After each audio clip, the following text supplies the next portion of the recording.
जी हाँ, नमस्कार। आपका हमारे इस चैनल पर हार्दिक स्वागत है। उत्तर प्रदेश विधानसभा चुनाव 2022 में मुस्लिम वोट बैंक का सियासी समीकरण क्या रहेगा? मुस्लिम वोट बैंक का समस्त विश्लेषण इस वीडियो के माध्यम से बताएंगे।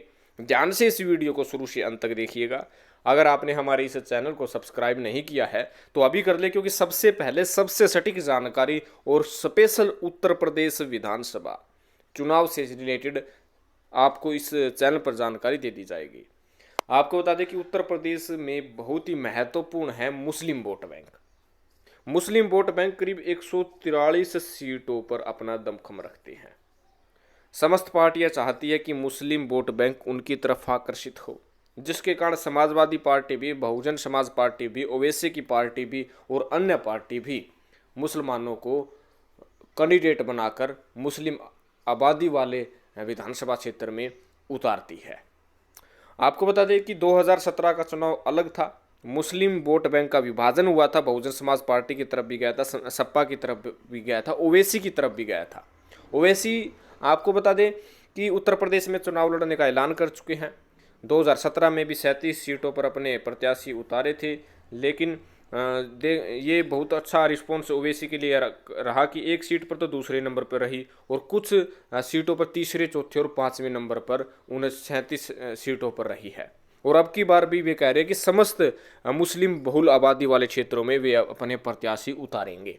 कहीं ना कहीं मुस्लिम वोट बैंक का बंटवारा यदि हो जाता है तो सबसे ज़्यादा वो जो है फायदा भाजपा को होगा, क्योंकि भाजपा उत्तर प्रदेश में खेलती ही जो है हिंदू वर्सेस मुसलमान है। तो आपको बता दें कि प्रमुख बड़े जो क्षेत्र है, जिसमें सहारनपुर, मेरठ, कैराना, मुरादाबाद, संभल, बरेली, श्रावस्ती, बहराइच, रामपुर, नगीना, अमरोहा, बिजनौर, मुजफ्फरपुर, ये सबसे बड़े ऐसे जो है क्षेत्र हैं जहाँ पर मुसलमानों की आबादी है। और भी है, करीब 143 सीट ऐसी है जहाँ पर सबसे ज़्यादा आबादी है। आपको ये भी बता दें कि मुसलमानों का निरंतर ग्राफ बढ़ रहा है, संख्या बढ़ रही है। भारतीय जनता पार्टी के लिए वैसे ही बेचैनी भी बढ़ रही है।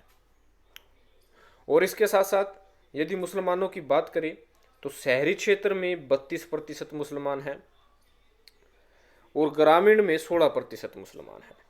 और ये देख सकते हैं इस बेल्ट में, जो लाल रंग की बेल्ट आपको दिख रही है, इस क्षेत्र में मुसलमानों की संख्या सबसे ज़्यादा है। 2014 में, 2017 में तो आप देख सकते हैं बिखर गया था, लेकिन 2014 में जो एसपी प्लस कांग्रेस को 66% और बीएसपी को 21% जो है वोट बैंक मिला था। कांग्रेस पार्टी भी अपने उम्मीदवार मुसलमानों को ध्यान में रखकर ही उतारती है। अब की बार 2022 के चुनाव में आपको बता दें कि मुसलमानों का मन अलग बन रहा है। चाहे आप दिल्ली के विधानसभा चुनाव को ले लीजिएगा, चाहे आप पश्चिम बंगाल के विधानसभा चुनाव को ले लीजिएगा, चाहे असम के विधानसभा चुनाव को ले लीजिएगा। दिल्ली में 15 से 20 सीटों पर मुसलमान बहुल आबादी थी, जहां पर कांग्रेस पार्टी ने भी मुसलमानों को टिकट दिया था, आम आदमी पार्टी ने भी मुसलमानों को टिकट दिया था, लेकिन भाजपा को हराने के लिए आम आदमी पार्टी की तरफ मुसलमानों ने ज़्यादा वोट दिए। यही हाल पश्चिम बंगाल और असम में रहा। पश्चिम बंगाल और असम में दोनों विधानसभा की जो मुस्लिम आबादी वाली जो सीट है, करीब 147 सीटें थी और 147 की 147 सीटों पर भाजपा को आ रही है। यानी मुसलमान भाजपा को हराने के लिए एक पार्टी को वोट देते हैं। पश्चिम बंगाल में मुसलमानों ने वोट दिया तृणमूल कांग्रेस को, जो पहले कांग्रेस को वोट देते थे वो हिस्सा भी तृणमूल कांग्रेस को गया है, और असम में कांग्रेस गठबंधन को वोट दिया है। यानी साफ साफ जाहिर है कि मुसलमान भाजपा को हराने के लिए कुछ भी करने को तैयार हैं। अब आपको बता दें कि करीब बसपा 2017 के चुनाव में 100 से ज़्यादा सीटों पर अपने प्रत्याशी उतारे थे। मुसलमान आबादी वाले क्षेत्र में मुसलमानों को टिकट दी थी 100 से ज़्यादा, जिसका पूरा फायदा उन्होंने उठाया। उन्होंने जब टिकटों का वितरण का जो ऐलान कर रही थी तो ये भी उन्होंने साथ के साथ बोला भी ब्राह्मणों को इतनी सीट दे रहे हैं, मुसलमानों को इतनी सीट दे रहे हैं। यानी जातिगत समीकरण हमेशा से ही यूपी में चलता आया है। और फिलहाल उत्तर प्रदेश में पहले नंबर पर भाजपा 2017 के चुनाव के अनुसार है और दूसरे नंबर पर समाजवादी पार्टी है।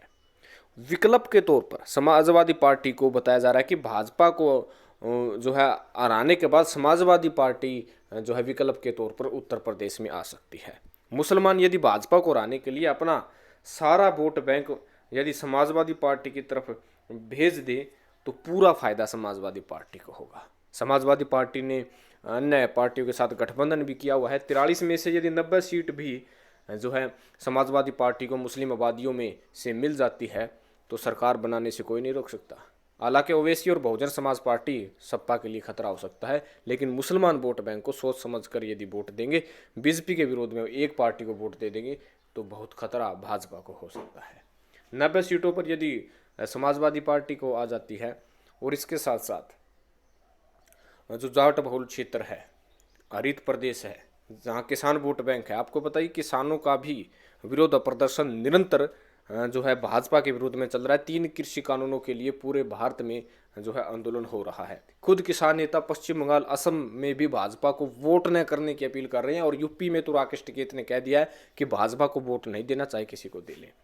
और आरजेडी का गठबंधन सपा के लिए बहुत ही हितकारी साबित होने वाला है। तो 43 सीट जो जाट बहुल क्षेत्र है, जहाँ पर किसानों का वोट बैंक है, अगर 43 में से 30 सीट भी आ जाती है तो दोनों का जो गणितीय जोड़ है वो 120 हो जाता है और जो बहुमत के लिए 202 सीट होती है। यानी दोनों आबादियों से संबंधित 120 सीट अगर समाजवादी पार्टी के हिस्से में आ जाती है और यादव बेल्ट पर भी अच्छा खासा प्रभाव हमेशा से ही समाजवादी पार्टी को रहा है तो इसका पूरा फायदा होगा। हालांकि बहुजन समाज पार्टी अभी तक अच्छे से चुनावी मूड में नहीं आई है। बहुजन समाज पार्टी जो कि उनकी प्रमुख नेता मायावती है, अभी तक किसी प्रकार का चुनावी कैंपेन करती हुई नजर नहीं आ रही है। बहुजन समाज पार्टी के प्रति लोगों का रवैया भी अलग अलग तरीके से आ रहा है। कहीं ना कहीं 2017 के चुनाव के बाद जिस प्रकार से उत्तर प्रदेश में मायावती ने अपना माहौल तैयार नहीं किया, उसका खामियाजा भी उन्हें भुगतना पड़ सकता है। अगर समय रहते कोई बड़ा जो है अपनी पार्टी के लिए कार्यक्रम या अन्य किसी प्रकार की गतिविधि नहीं की तो बसपा का जो है जनाधार व अस्तित्व भी खतरे में पड़ सकता है। फिलहाल कहीं ना कहीं जो एंटी बीजेपी वोट बैंक है, एंटी बीजेपी वोट बैंक अगर एक पार्टी को आ जाते हैं, चाहे सपा हो चाहे बसपा हो, तो भाजपा हार सकती है, वरना हारने वाली नहीं है। भारतीय जनता पार्टी को भी पता है कि बस जो मुसलमान वोट बैंक है वो सपा, बसपा और ओवैसी की तरफ जो है बिखरेंगे। अगर जितने ज़्यादा बिखरेंगे उतना उनको फायदा होगा। तो भाजपा पहले की तरह अब की बार भी शायद मुसलमानों को किसी को टिकट न देंगे तो 5 से 10 टिकटें ही वो मुसलमानों को देने वाले हैं, इससे ज़्यादा नहीं देने वाले। और इसके साथ साथ जो यादव बेल्ट है, मुसलमान बेल्ट है, जाट वोट बैंक है, उससे समाजवादी पार्टी जरूर जो है मजबूत है। SC/ST जो वोट बैंक है, SC/ST वोट बैंक, जिसमें मायावती जो प्रमुख नेता है, लेकिन मायावती का जो SC/ST वोट बैंक पर चंद्रशेखर रावण भी 20% अपनी तरफ वोट बैंक खींच रहे हैं, जिससे मायावती को बड़ा नुकसान हो रहा है। मायावती का अस्तित्व इसलिए खतरे में है कि चंद्रशेखर रावण उनका प्रतिनिधि कर रहे हैं, जो कि अपनी अलग पार्टी बनाकर। उन्होंने ये भी बोल दिया चंद्रशेखर रावण ने कि मायावती को हमारे साथ आ जाना चाहिए, हमारे साथ गठबंधन कर लेना चाहिए, वरना उनको भी खतरा है। यानी SC/ST का वोट बैंक जो बहुजन समाज पार्टी का होता था वो चंद्रशेखर रावण के साथ अलग अलग बट रहा है, जिसका नुकसान बहुजन समाज पार्टी को होगा। आम आदमी पार्टी भी मैदान में है। आम आदमी पार्टी शहरी क्षेत्रों में जो दिल्ली से सटे हुए इलाके हैं वहाँ पर अच्छा प्रदर्शन करने के फिराक में है। जहाँ पर भारतीय जनता पार्टी का वोट बैंक ज़्यादा है, जो दिल्ली से सटे हुए इलाके हैं, वहाँ पर भाजपा को नुकसान आम आदमी पार्टी पहुँचा सकती है। तो ये था मुस्लिम वोट बैंक। मुस्लिम वोट बैंक बहुत ही महत्वपूर्ण साबित होगा। 143 सीटों में से यदि 90 सीट भी किसी एक पार्टी को दे देगी, चाहे बहुजन समाज पार्टी हो चाहे समाजवादी पार्टी हो, तो उस पार्टी की सरकार बनने से उत्तर प्रदेश में कोई नहीं रोक सकता। तो ये था विश्लेषण उत्तर प्रदेश के मुस्लिम वोट बैंक का। आपको क्या लगता है अब की बार उत्तर प्रदेश में किस पार्टी की सरकार बनेगी? आप अपनी प्रतिक्रिया कमेंट बॉक्स में ज़रूर डालिएगा। इस वीडियो को लाइक करें, चैनल को सब्सक्राइब करें और ज़्यादा से ज़्यादा अपने दोस्तों के पास फेसबुक ग्रुप में, व्हाट्सएप ग्रुप में इस वीडियो को शेयर भी कीजिएगा। धन्यवाद।